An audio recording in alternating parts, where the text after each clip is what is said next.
For the past few years, Ricky Gervais, Stephen Merchant, and Carl Pilkington have been meeting regularly for a series of pointless conversations. This is one of them. Testing. Is that right? Hello and welcome to the Ricky Gervais Show with me, Ricky Gervais, Stephen Merchant. Hello. And the little round-headed buffoon that is Carl Pilkington. All right.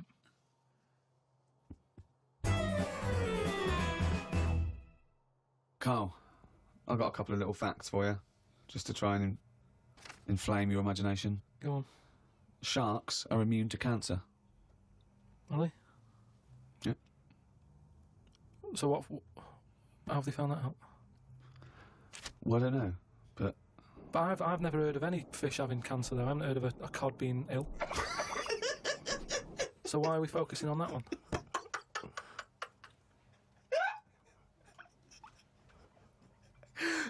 good point. Okay. Stroking a spider can cause its hair to fall out. What, because it doesn't like it and it gets stressed out, or is it just that some people are rubbing too hard?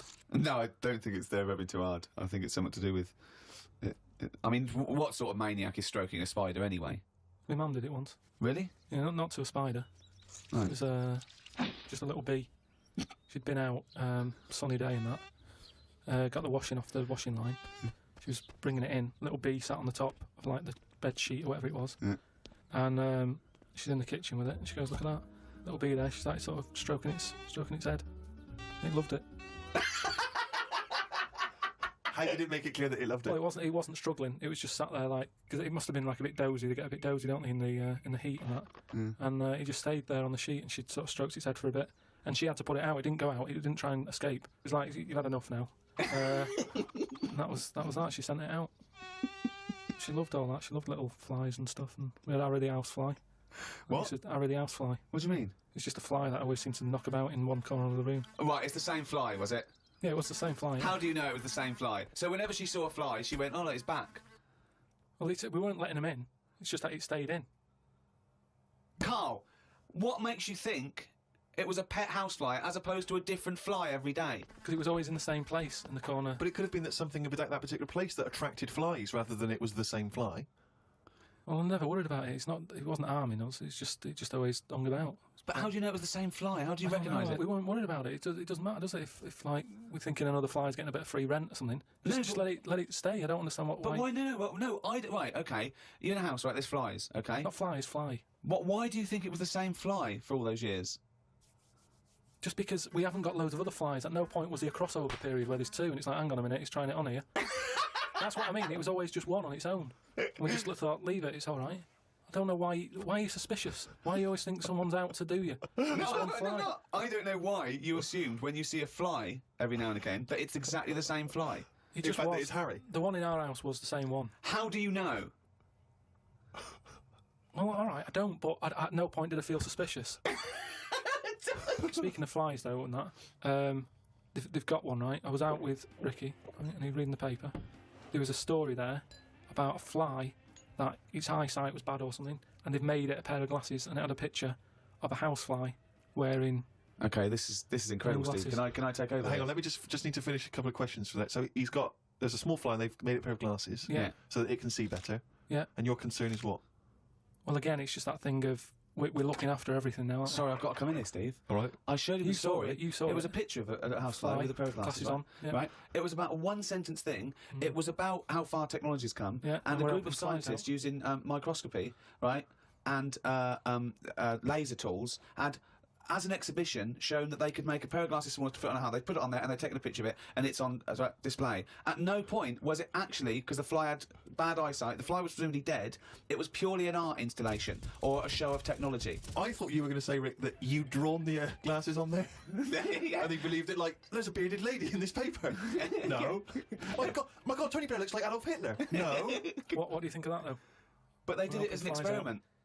Yeah, but all things start as an experiment. But why would they make a pair of glasses for a fly? How would they know he had a bad eyesight? How would they know it was the same fly? Bumping into stuff. I don't know.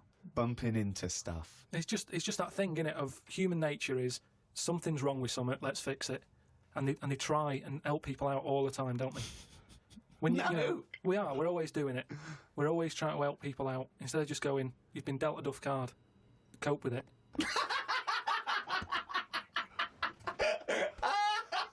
came up with a good idea. We'll be the judge of that. I'll do it now. It's not a good idea. Okay. Okay. I'm sticking my neck out here. I think this isn't going to be a good idea. Okay. Thoughts? Well, I'm going to agree with you. I'm going to second that motion. Okay, let's see. Let's see if we're both right. See-through skin. High five, Rick.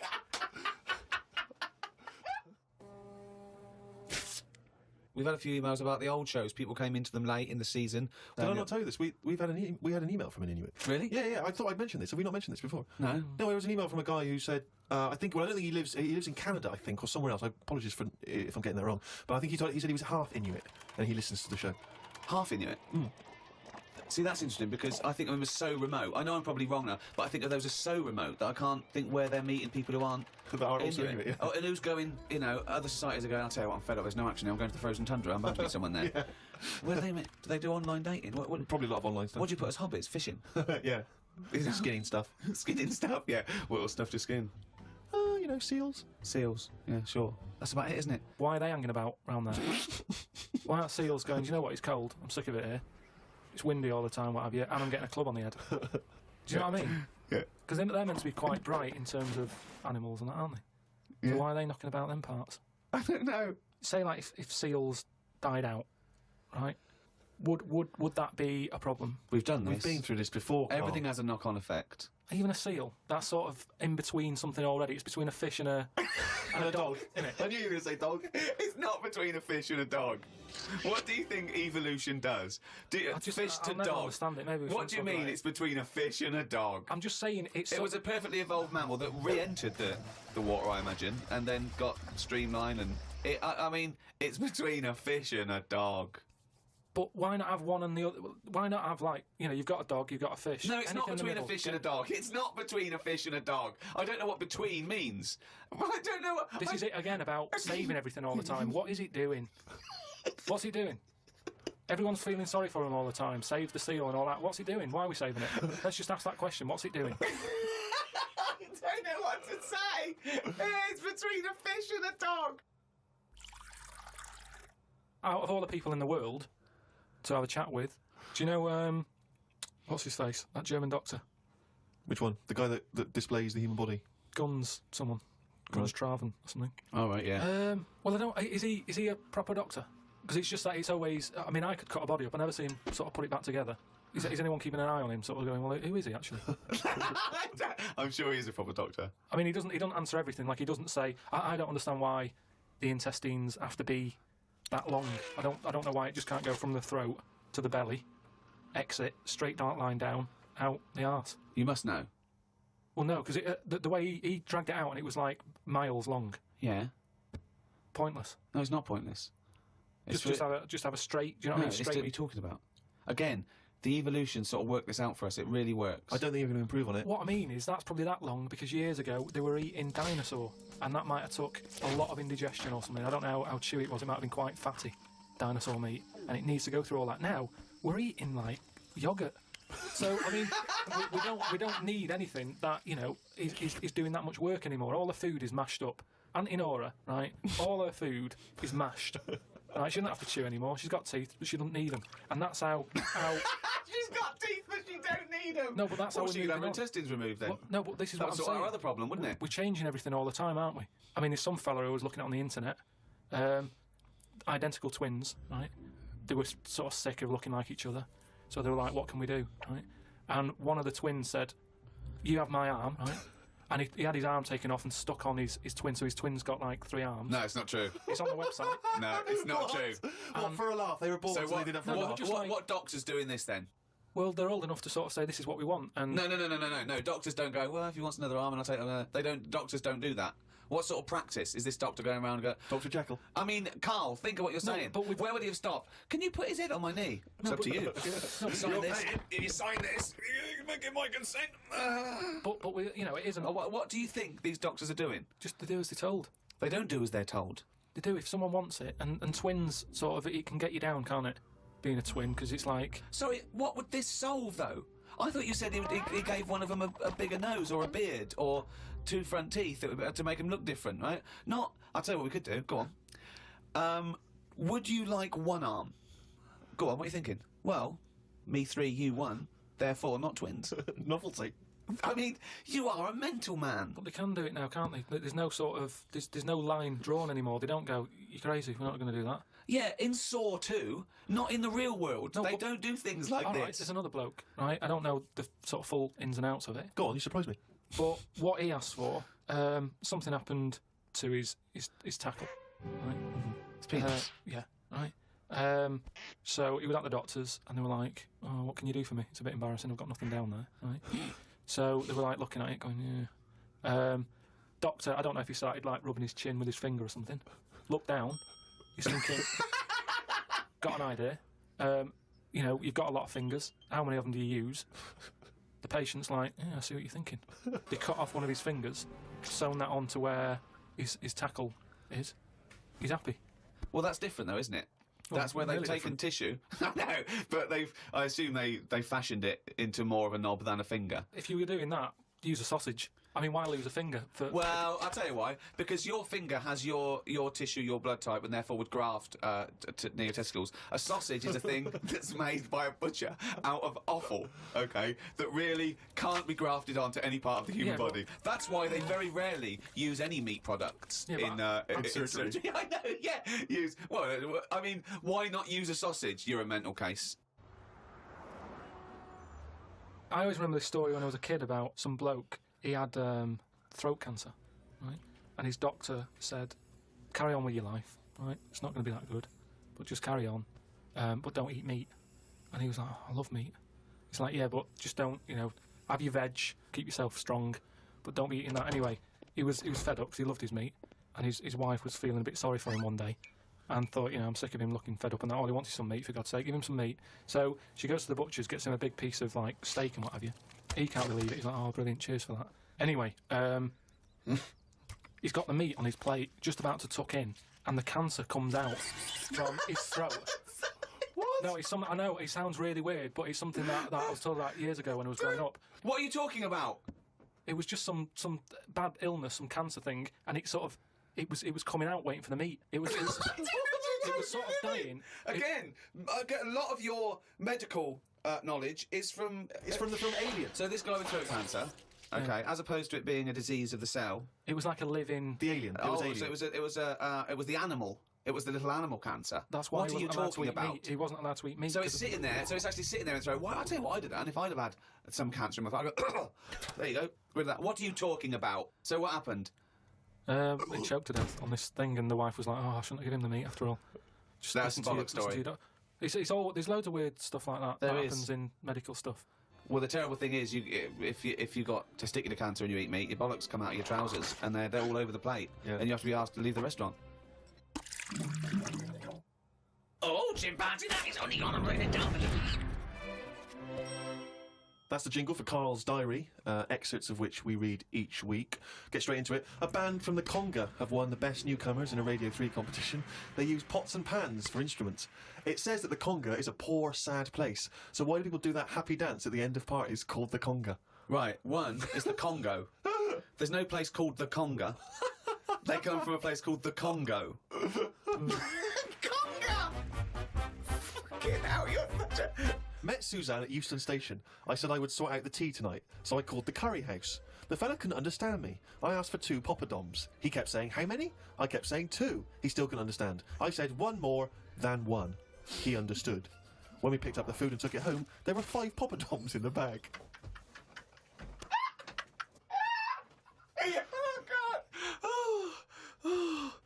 Oh, God. There is a restaurant somewhere that sells knobs to eat. No, there's not. There is. No, there's not. No, there is. It says that women can't eat too many of them, and if you want a seal's knob for dinner, you have to book in advance. Right, it's gobbledygook. This is the ramblings of a madman again. It's a trend, he writes. It won't last long. It'll be like hummus. Called Ricky and asked what the difference is between the mind and the brain. Yeah, he That's did. a hell of a phone call to get. Unbelievable. Unbelievable. Ricky did explain, but I can't remember what he said. I wondered at what age you are when the mind kicks in. Okay. Ricky changed the subject and said there is an island called Spider Island. There's nothing but spiders on it. A bloke went to visit the island and said there was 1,000 types of spider in one tree. What do you think about that? What do you think of an island that's just full of spiders? I don't know, because you need spiders. I don't know what they do, but they say a world without spiders, like, wouldn't be good. But they sort of do something. There's something about if you did get rid of them all, it would have an effect. Well, of course it would. Get rid of anything, it'd have an effect. Not everything, no. Like I've said, you know, jellyfish and what have you. Well, no. It's 97% water or something. Yeah. So how much are they doing? Just give them another 3%, make them water. And that's more useful. Give them another 3% and make them water. Oh, God. Went into the gadget shop today. It's full of stuff that we don't need. Gadget used to be a good word that made you think of James Bond with all his gadgets. The best thing I could find in the shop was a clock that ran on potatoes. We are definitely going backwards. I agree. Well, who cares about that? A little electrical impulse, so what? Had a night out with old schoolmate. Found out about more of the other lads I went to school with. One is living underground. What do you mean living underground? Not like a mole. Do you mean he's got a basement, or do you mean he digs a hole every night? My mate went to visit him and he said it had been raining really heavily and that. And it's all the rain's running in. What do you mean he went to visit him? He went down here. What's that? That's an hole in the ground. Yeah, come in. He just said, "Oh, come roundstairs," and he's living on the ground. What do you mean he's living underground? He's happy down there. He said it was really muddy and what have you. He said he won't be going back to visit him. I believe this though. I believe someone he went to school with now lives in a hole. That doesn't shock me. You spent far too long with him. If that now you're just happy to accept. I totally accept that. I'd be surprised if I walked round where he lived that there weren't more people living in holes. His dad wanted to throw his budgie on the fire. True. His budgie died, his dad said, let's throw it on the fire. I mean, his mum, what did your mum do? She just was worried about the other bird that was left, so she made it a bit of company by getting a rock, getting a feather off the dead budgie, sticking it on the rock, putting it in the cage. So, a man living in a hole is not that bizarre. Right, carry on. Watched a film about Hitler. Didn't watch all of it as it was subtitled. Can't be doing with that. Asked Suzanne if cinemas are full of deaf people when they're showing subtitled films. She said, shh, I'm trying to watch it. I said, what do you mean, shh? It's subtitled, I can make as much noise as I want. Yeah. She's a lucky, lucky woman. You must be a joy to watch a subtitled film. I mean, the concentration is up there already. It's not as easy as when you're hearing it, because, you read things, but, it's possible. If you had a buffoon going, I'm just going to sit here and make as much noise as I want, what's the point of that? Yeah. Do that in a cinema. Just walk into a subtitled film and go, right, everybody? Let's all do the Congo. We're having our bathroom done. The bathroom man was round at 9 this morning. We weren't allowed to use the shower because it all had to be bone dry before we could use his waterproof filler. Not that waterproof then. Went for a brew with Ricky. We talked about monkeys and how they are closer to humans than they are to apes, and how bees will drink cider to get off their heads. Now and again there is a bee that lets the drinking get in the way of the work, and other bees sting it to death. Blimey. Yeah, well, there are bees. They love a drink. And they will drink pure alcohol. They love getting off it and they fall down and they're drunk, right? But some bees get addicted in the same sort of percentage as human addiction, like 10% of bees, they can't get enough of it. They take ethanol, they take cider apples and that, and then when they get back to the hive, they go in a bit pissed, and they've got guard bees, and they go, come on, we've all had a drink. Bouncers. Yeah, they sort of are, right? And they push them away, and push them away again. Then the next time they go, right, I've had enough, and they give it a good hiding. And Carl couldn't get over this. I saw his face. But I knew that he was thinking of that bee with sort of like eyes rolling around his head, a little bit belligerent with his jacket on backwards. Yeah. And the bouncer going, come on, son, we've all had enough. Let's move away, Yeah. move away. You're not coming in, right? You're wearing trainers. Yeah, you're wearing 3 pairs of trainers, and I'm sick of it, But what I did find out, because I went home and went on the computer, tried to find out about drunk bees knocking about, they're not actually meant to fly. It's only because they don't know. Fly. Well, no, but if they were told that you're not actually designed to fly, they wouldn't bother. No, this is that thing that goes around that aerodynamically, on the face of it, looking at the size of the wings and the body proportions and everything, that it's a surprise that they can fly. Okay, it's not that no one's ever told them they can't, and as soon as someone tells them you're not meant to fly, they all fall out of the sky going, "Oh, what are we doing?" Like in a cartoon. No, but it's something about the confidence and that. At the moment, nobody's saying. It's nothing to do with the confidence. There is no such thing as confidence in bees. A bee never loses its nerve. That's not why it drinks. Because what are you drinking for? I'm just not confident anymore. There's no point to turn to the bottle. I can't go up there again. You're an idiot.